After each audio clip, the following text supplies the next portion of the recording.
अशा आवडतात तुला. तर हे काय आहे तुम्हाला कळलं का? तर त्याला सांगते. रेडीमेड पीठ घ्यायचं, त्यामध्ये थोडं थोडं करून दूध टाकायचं आणि छान असा मऊसूत गोळा छान मळून घ्यायचा. आता हे दूध टाकल्यावर तुम्हाला कळलंच असेल की हे काय आहे. तर हो, तुम्हाला जे कळलं तेच आहे, ते आहेत गुलाबजामुन.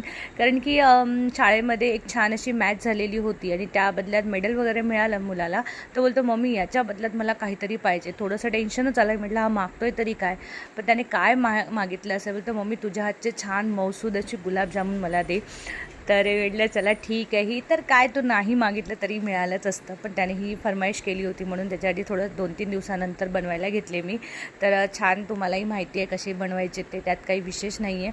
पण आमच्याकडे ना असं केलं जायचं की गुलाबजामुन असे बनले की त्याला असे होल केले जायचे, किंवा कधीकधी आपण जे प्रसादासाठी दाणे वापरतो ना ते सुद्धा त्यामध्ये ॲड करायचे. म्हणजे ते तळताना तो आतून वितळतं आणि मग आतला गोड होतो. असं जेव्हा आपल्याला गुलाबजामुन येत नाही तेव्हा आपण अशा काही नवीन नवीन प्रकार शिकत असतो. तर आज मला तेच आठवलं. ते म्हटलं चला आपण पण करूया. आणि तसे मी होल करून घेतलेले होते छोटे छोटे, त्यामध्ये की पाक छान मुरला जातो, त्यामध्ये छान तिथपर्यंत पोहोचतो. तशी मी काही खूप प्रो नाही आहे गुलाबजामुन करण्यामध्ये, पण आता काही काळांतराने जसं जसं कळतं तसं तसं खूप बनवत जाते. तर असे छान मस्त असे बनवलेले होते आणि थोडे मोठेच बनवले मी.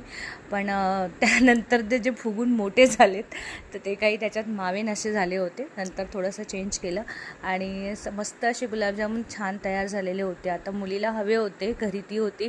म्हटलं आधी बाप्पाला देते आणि मग तुला देते. तर तिलाही छान दिली. आणि बघा अजून काही वेळाने तर असे टम्म फुगले की ते म्हणतात की आम्हाला काढ यात ना बाहेर काढ, जागाच होत नाही आहे, हलायलासुद्धा जागा नाही आहे. तर चला नंतर दुपारी तो शाळेतून आला, जेवू वगैरे दिला, सगळं झालं. थोडीशी झोप घेणार होता, ते उठक्यात त्याला उठवलं आणि त्याची रिॲक्शन बघा कसा मस्त गोड हसतोय आणि एकदम खुश झाला. बोलतो मम्मी हेच तर हवं होतं मला. माहीत नाही का पण त्याला असे घरचे मऊसूद आवडतात. बाहेरचे जरी आणले ना त्याच्यासाठी तर म्हणतात मम्मी ते कडक लागतात, घरातले मस्त मऊसूद छान वाटतात.